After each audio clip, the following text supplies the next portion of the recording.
10.3 is about changes in temperature and phase. Now, what we're going to do is we're going to take what we learned in the previous section, okay, with the idea of conductivity, convection, radiation, that kind of stuff, and heat transfer, but really apply it into something where we can see changes actually occur. So for example, if you wanted to boil water, and you're going from the water phase to the gas phase, right? That's what you're really doing. You're raising it up to 100 degrees Celsius, and then it starts to evaporate and boil off. Can we shut the air off for a little while? Just because I'm yelling. You can turn it back on if it gets hot. Thank you. So, if you wanted to change water to boiling water, really, you have to get up to 100 degrees Celsius, and then it starts to boil a little bit. If you really wanted to change it, say you wanted to make all gas molecules out of water, you need to close the container for the most part, like fix it, and only put a little bit of water in because the water will expand. But you can do that also. You can heat up the water hot enough until it all turns to steam. But in the process, a lot is happening. You're using energy to change the temperature, then suddenly you need to change the phase. You need to go from water to steam. Well, that alters the chemical makeup of the molecule, the actual bonds, the angles between them. That takes energy also. Then, once you're in the steam phase, if you want to get it to be hot steam, like maybe 250 degree steam, which are used for like thermodynamic processes, you need to then heat it up more. So we're going to see in this process that it's not, just a simple thing. We have to consider everything that's going on all at once. Okay?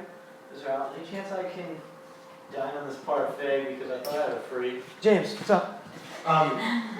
This is what they call, what is it, enthalpy, right? Enthalpy? Enthalpy is involved in the process. This is calorimetry, really. Okay. But they're related to each other. The general topic we're going to be looking at is called calorimetry. So we're going to look at what's called specific heat capacity, which you've heard of already in chemistry. MC delta T. Okay, it's the C value. Yep, very good. Did you ever ask Mr. Joseph about that? No, I've not yet. The rapper MC delta T. We're going to look at a heating curve and understand the diagram itself. It's a graph, really. And then calculate the heat needed to change a substance temperature and or phase. Okay? Those three. With defining specific heat. Okay? So, can I get someone just to read for us? Really simple definition, Dolly, go ahead. The amount of energy needed to change 1 kilogram of the substance by 1 degree Celsius depends on the phase of the substance. Okay, and it's given by capital C, as we said a moment ago. So in this case, think about if you have water. You have a kilogram of water. You want to increase its temperature by 1 degree Celsius. That is the heat needed. That is the C value. Okay, it's an inherent property. It is a material property. So for example, the C value for water is different than the C value for aluminum versus mercury versus gold. They are material properties like density. Remember how density had to do with whatever the material was? It's the same idea here again.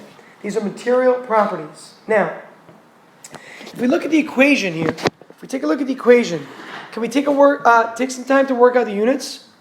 What are the units of Q? Units of energy or heat, what are the units? Joules, good. Units of mass? Units of change, it is kilograms or grams, but we'll go kilograms for the basic one. This is 10, 2, and 4. 10.3. Units of temperature?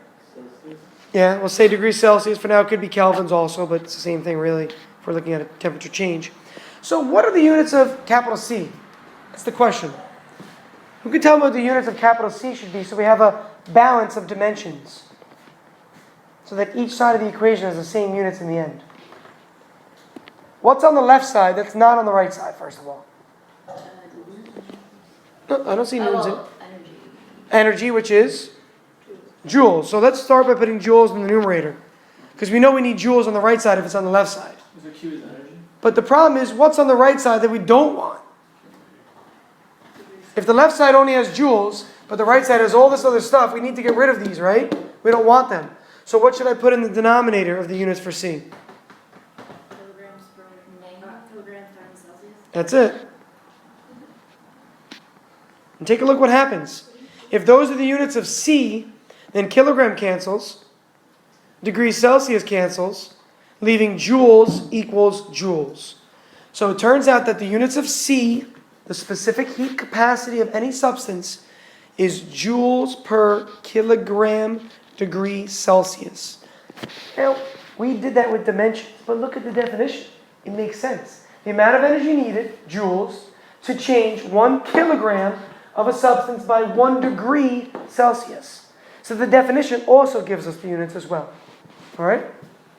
Make sense? So the C value is a material property. Material property. Now, if the C value of a substance is bigger than another substance, it just means it takes more heat. It takes more heat to change its temperature. For example, summertime.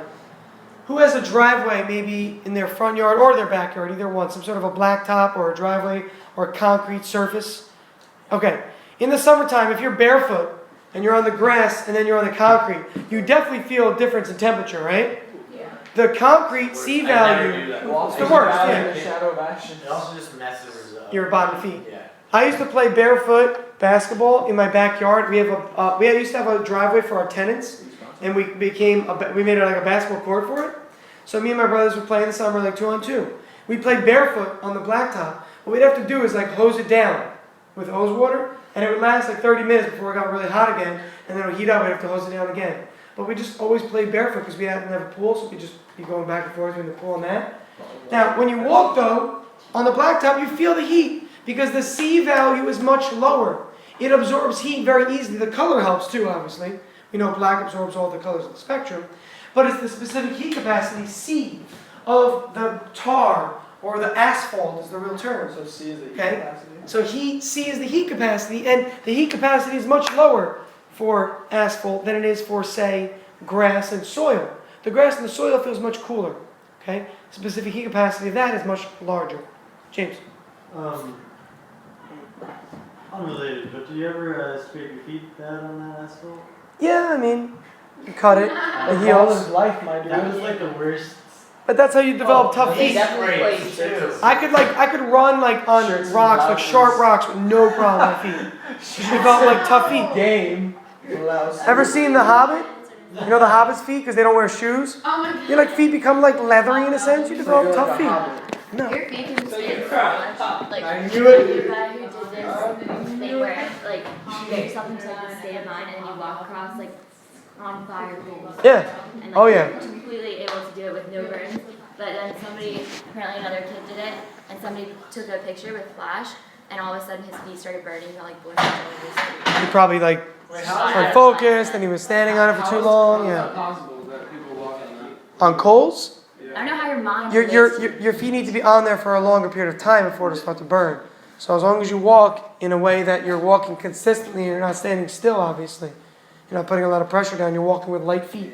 Like you could walk with heavy feet and you could walk with light feet. They're very different things. So I've never done it myself. But anyway, that's besides the point. The point was this. Materials absorb and give off heat at different rates, in a sense. Okay, different rates. Let's look at a chart of given substances. Now, most of these are considered to be for the solid phase, except you'll see obviously, like ice is solid, but then there's water and steam. So these are the three phases of H2O that I've boxed in. Okay? Mercury happens to be room temperature, a liquid. So that's the only one that's a liquid. Everything else is a solid. Okay? So, the C value depends on the material and the phase that it's in. So for H2O, when it's in the liquid phase, it takes the most heat to change its temperature. But when it's in the steam phase, it takes the least heat to change its temperature for H2O. Okay? For other, and I'm saying H2O, I know it's stupid, but because if I say water, it assumes we're in the liquid phase. And I'm talking generically about, water in all of its phases. So steam, ice, and water. So the C value varies as a function of phase and material. So if you have water going from water to steam, you're going to use part of its C value for water, find the energy needed. You're going to find the energy needed to change phase, which we'll do in a minute, we'll see that. And then we have to find the energy needed to heat up the steam even further. So we'll use the steam and the water C values separately to do that. Okay? Is this a bit of a review of chemistry stuff? This one Yeah. is. Do you recall it at least? You're like, oh yeah, I remember that idea. Are we going to be doing the plateau thing? That's what we did. Okay. Yeah, we're going to look at that. We're going to look at it and figure. Next week, math problem. Yes, we'll figure it out mathematically with equations and with graphs, both. They're going to be constant. Is that what I forgot what the constant was for each Like between, Yeah, you could figure out what the C value is by looking at the slope of the line and all that stuff. Yep. no, from like, it was like from the boiling point to the room temperature and the room temperature. Absolutely. We're not going to determine the C values experimentally, but that's exactly what we're going to be looking at in the chart. Pause for a moment and think about the fact that, yeah, we can keep increasing temperature, but eventually it's going to change phase, whatever substance it is, unless you're already in the vapor form. Although then you kind of become a plasma, which is another weird state, okay? But generally speaking, we're looking at solid, liquid, gas. Wait, what's the difference between the plasma and gas? Plasma exhibits properties that gases don't.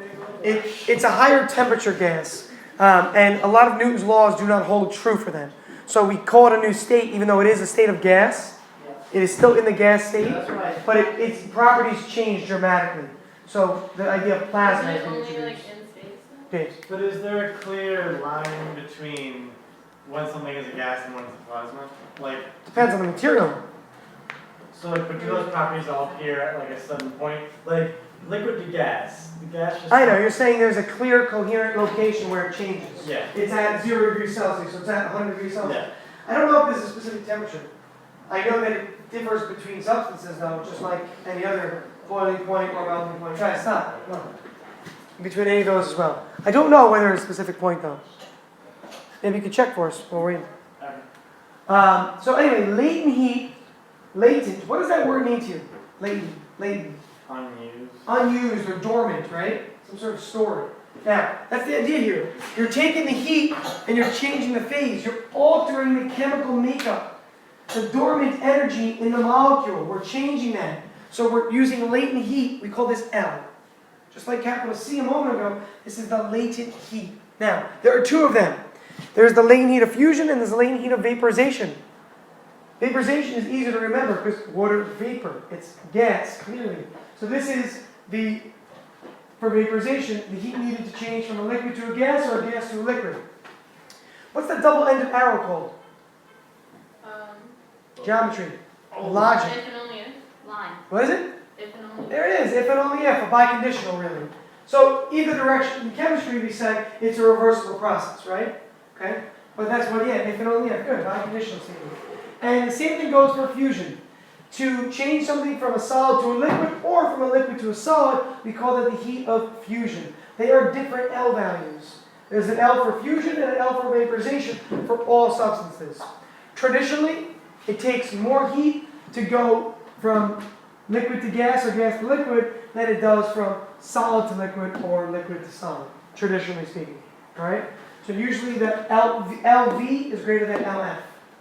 Does that ever create confusion with like when fusion occurs in the plasma state? Like, As in like a fusion reaction? yeah. I'm guessing they're calling it fusion because the molecules are solidifying and they're kind of like fusing together. That's, I'm guessing, where the name comes from. But it has nothing to do with nuclear reactions Right. here. I could see it becoming confusing, yeah.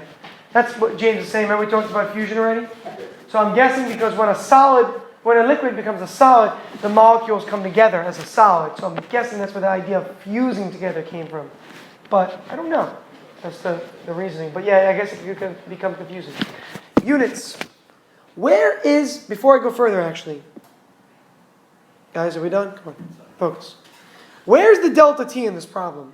The last problem was MC delta T. This is ML. I feel like there needs a delta T here. Why isn't it here? You could look at units, but theoretically tell me. Why is there no delta T theoretically? Time is relevant. What's that? It's changing state. It's changing state. It's not changing temperature. We're changing state. Ready? Think about water. Water is ice when it's below 0. It warms up until it gets to 0. Then when it's still ice at 0 degrees, it starts to turn into water. It's not really changing temperature, each individual molecule. They're changing phase first, then they can increase in temperature. Now, a mixture of ice and water could have some changing temperature, some changing phase. You could have a mixture. But each individual molecule needs to change from a solid to a liquid before it can go above 0 degrees Celsius.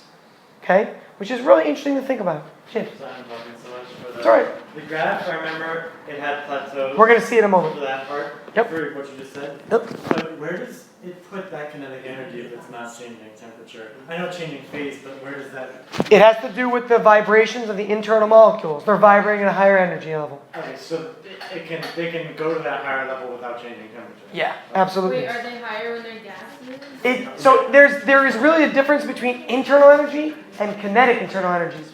So if you're changing your internal energy generally, you could just be getting energy and changing phase, and you're actually changing the atomic structure. The bonds actually get wider or narrower, the angles between them. So you're having some sort of rotational energy that's changed there. It's a little more in depth. But then you could also have a change in temperature, which is a change in kinetic energy, which means the molecules are moving faster. Okay? So it goes into one or the other. Temperature change or atomic structure change. Energy measurement that's kind of like there's the kinetic and then there's Yeah. I'm going to have to sum them together if we look at a whole process going on here. Do you have a question? You mentioned something. All right, units. What are my units? What are the units for L going to be? Just plug in all your other units. Joules over kilograms. Good. Right? It's got to be joules per kilogram. So that the kilograms cancel and we're left with joules equals joules. So it's joules per kilogram. Joules per kilogram. There's no joules per kilogram degrees Celsius because there's no temperature involved here anymore. So we don't need the degrees Celsius in the denominator for this part. Let's now look at a table of materials and their L values. One of fusion, one of vaporization. The table can be confusing at first. Here's what I want you to do. Just kind of put a circle around the row with water and we'll identify that and look at that. And then we'll apply that to all the others. Put a vertical line here, here, and here to kind of section it off. Now, we are looking at water and we're trying to figure out, well, we have the boiling point, the melting point, LF and LV. So why are we given the temperatures in these problems? Why are the temperatures important? What do they help us with? What do the temperatures help us with? Why do we need them? Katie? Can I show you what phase it's in? Yeah. So if I said you have just H2O, I didn't say water or steam or ice, and I said it's H2O at negative 20, you need to know that that is frozen because it's below the melting point. And then maybe it goes from negative 20 to 50. So to go from negative 20 to 50, you need to gain energy, then change phase, then gain more energy or more temperature. So the boiling and melting points are extremely important to know what phase we're looking at. Now, the L value for each of them is different. So the L value for water is less than the L value, for water for fusion is less than the L value for vaporization. We see it's 10 to the 5th. For fusion, for vaporization, it's 10 to the 6th. So again, to prove our point from the last slide, we said that generally speaking, it takes more energy. The LV value is higher than the LF. More energy to boil than it does to melt. And think about that for a second. Put an ice cube out on a table. It doesn't take long for it to melt, right? It's got a little bit of mass. I mean, it's tough because the masses are different, and the mass is dependent on this as well. But even a big block of ice versus boiling water, okay? It takes a lot more energy to boil water. Don't you have to provide it with energy? Whereas ice, you could just put it in the ambient temperature, and the room actually provides enough energy to melt.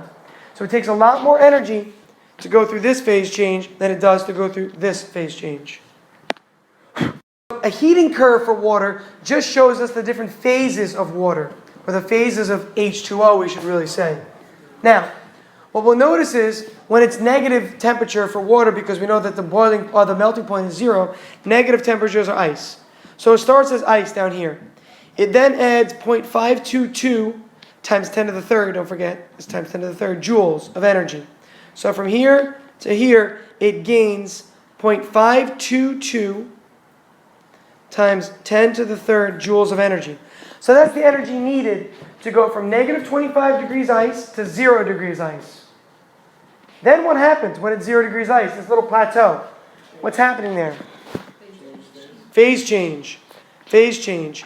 And it takes clearly more energy in this case, we could see, than the first part, because we could take 3.85 and subtract 0.522.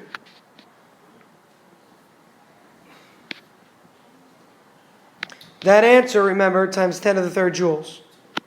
That's the amount of energy it takes to, what is the mass of this? I didn't list the mass. For a given amount of mass of H2O, I forget what the mass was. Okay, it's probably 1 kilogram, but I'm not sure. So it takes this much energy, the difference between these energy levels, to change it from ice to water. That's going from here to here. Now it's all water. And then we start to increase the temperature of the water until it gets up to 100 degrees Celsius. Okay? See the 100 degrees Celsius marking up here? And the 0 degrees Celsius marking down here. And it takes this much energy, 8.04 minus 3.85.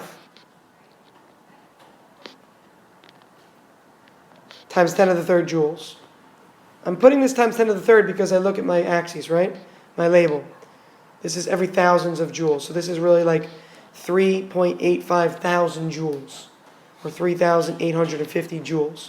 So I subtract these numbers to see the energy difference here, and that is really giving me the energy needed to increase the temperature of water from 0 to 100.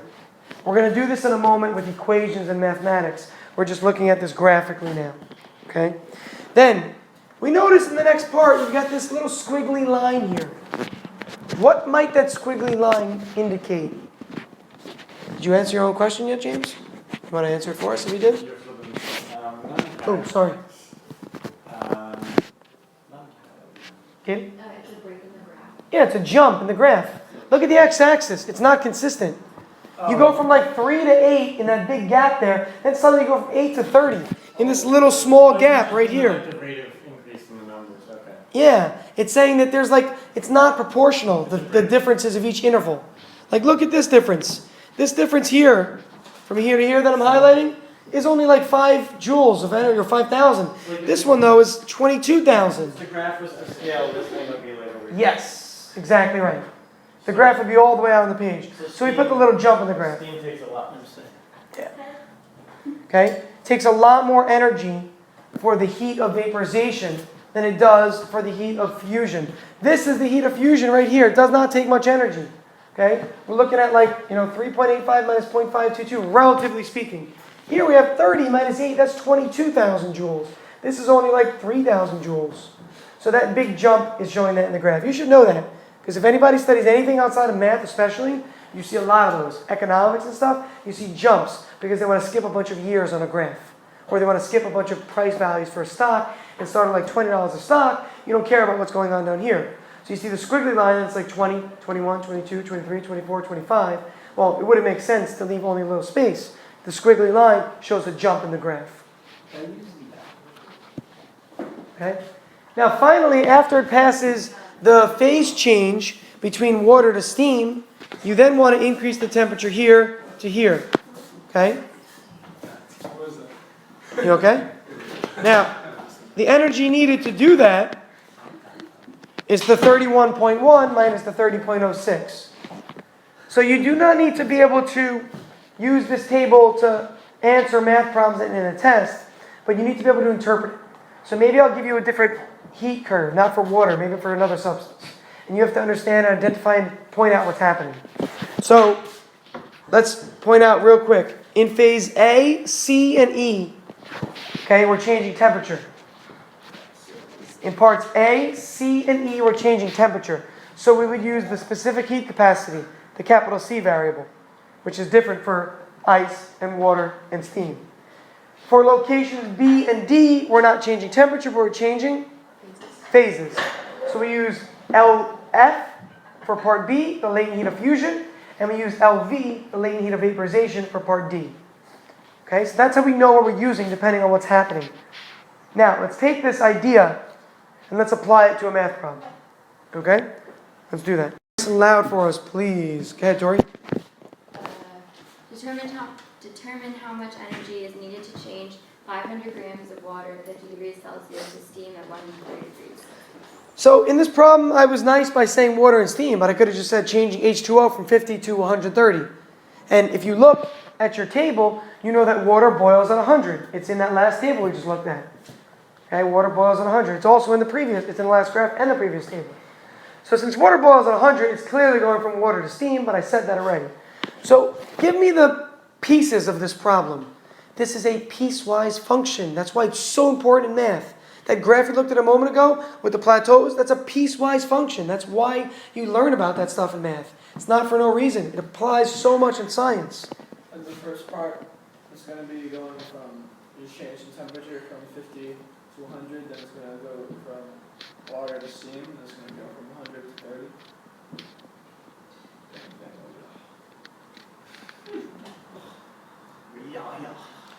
Okay, you okay? That was a good answer. I don't know what that was after. Now,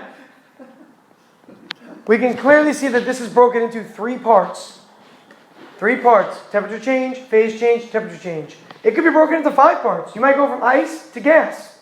Temperature change, phase change. Temperature change, phase change, temperature change.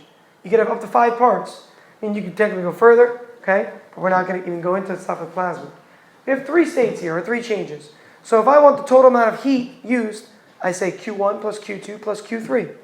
Okay, my total Q in this problem equals the sum of the 3 Q values we're going to calculate. And you said the Q is energy? Q is the energy needed, yep. I could also write this as follows. The sum of Qi, where I ranges from 1 to 3. You will see this in notation if you take calculus in college, or if any of you are considering jumping and doing it next year. You'll see this notation, sigma.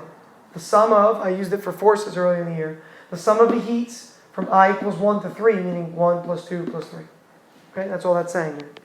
Now, let's find them individually, although we could simply do this. Now, you can write this if you want to, and you could do this on your test to make it easier on you.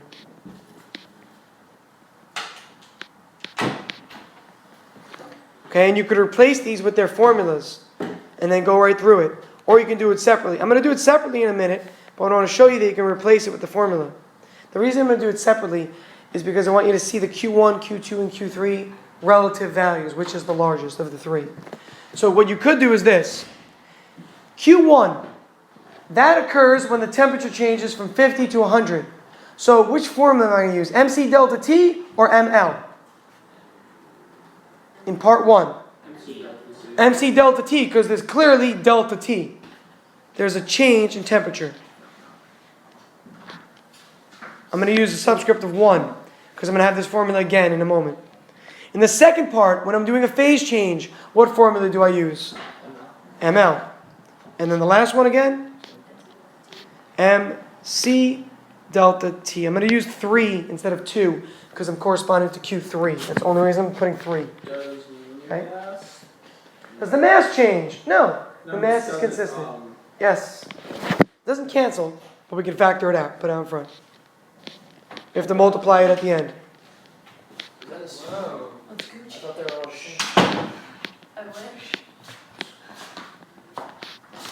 Instead of calculating the formula, or calculating this using the formula where we factor out the m, let's figure out each of these values. So the mass is consistent. It's always 0.5 kilograms. Okay, remember, 500 grams is really 0.5 kilograms. So it's the same for all 3 of these to start. Then I say C1. Well, what is the specific heat capacity of water? 4.186 times 10 to the 3. Good, which is really 4186. And the units are joules per kilogram degrees Celsius. This comes from the first table. Look for water and look for the C value, please. Because we're in the water phase in Q1. What's the change in temperature? What's the final temperature in the first part? The final temperature. 100. And what's the original temperature? 50. Okay, which... Yes. The final answer happens to be 50 in this case. Yes, for this one. Second part. What L value did you look up? Did you look up LF or LV? V. LV, good. Because we're going from water to gas, which is vaporization for V. Okay? The LV stands for the latent heat of vaporization.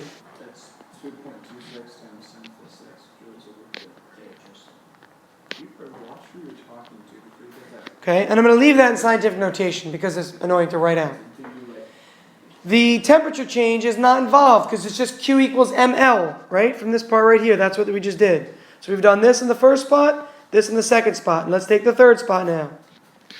What is the C value for steam or water vapor? It's in your first table we looked at today.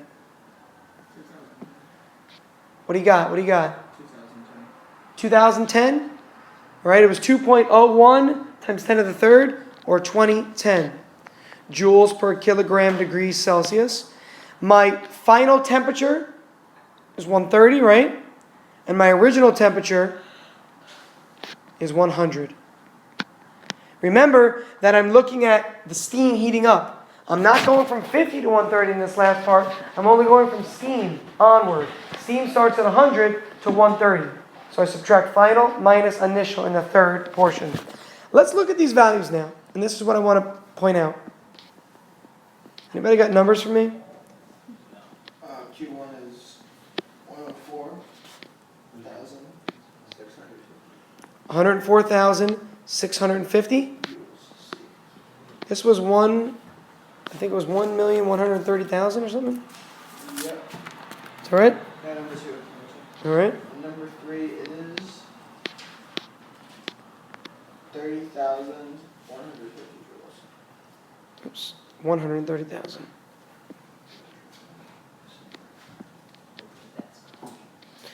And the last one, was 30,150 joules. So let's compare. Let's analyze this. We can sum them together to get our final answer. We'll do it in a minute. This is what's important here. Notice Q2 is really much greater, 10 times greater than Q1, and even more than that, 30 times greater than Q3. It's going to be a larger value. Okay, we're looking at changing the phase here. Now, if Q1 had a bigger temperature range, if you went from maybe like 20 to 100 instead of 50 to 100, it would have taken more Q value here. Okay, but generally speaking, the phase change involves more energy. Why is Q1 bigger than Q3? Who can explain why Q1 is bigger than Q3? Just It takes more energy for vaporization. Gio, is your name Tristan? it takes more energy, okay, but why? You're just answering the question with the question order. Why is Q1 bigger than Q3? It surely takes more energy. Stop. Because there's more of a temperature change in Q1 than Q3. And what else? One other thing. You're right. It takes more energy to change our temperature. Because the C value, right? Yeah. So those two things. Everybody look up. Look up right here. Temperature change is 50 degrees. This is only 30 degrees. So there's a good chance this is going to involve more heat. Well, the C value is higher. The C value is lower. And when the C value is higher, it means you need more heat. That was like the example with the blacktop asphalt and the grass. So higher C value, higher temperature, this will definitely be a higher value than this number. Sum them together, what do we get? Give me a scientific notation. 1.26 Times 10 to the 10 to the 6th. joules. Okay? Can I get a second thing? That's our final value. You didn't calculate it, you read it off my notes. I can see you're not actually calculating anything there. making the calculating. Right. Anyway, 1.26 times 10 to the 6 joules. Okay? Total amount of energy. Now, one last thing to talk about before we end today. Okay? This is really important that you understand the next thing. And it's really theoretical. And the idea of heat transfer. Now, a long time ago, we were able to determine the specific heat capacity of water, but not a lot of unknown substances. So what we did as a result was we said, let's set up a scientific experiment. Let's take a cold water bath, okay, cold water, and drop a hot object into it. Okay? And what happens is the Q from the hot object that is given off to the water is absorbed by the water and it's equal. Give me 2 seconds, guys, please. As a result, Isn't that only at equilibrium? over time, once it gets to equilibrium, the Q that the object gives off is all absorbed by the water. This is a closed system. No heat's getting out. So what happens is this. What happens is this. The water, say that's object 2. This is known. We can measure this with a thermometer. The C value of water is known. The mass of the water is known. All can be measured. The temperature change of the object can be measured. The mass of the object can be measured. So as a result, what can we determine? The specific heat capacity of anything. That's how they determine food's calories. The caloric input or intake you get, the determination of those numbers is as a result of this, calorimetry. Okay? They heated up the food till it burned, it gave off a lot of heat, the water absorbed it, they measured the temperature change, and as a result, they found the C value. Okay? This is all due to conservation of energy. Okay? There's homework, it's on Moodle.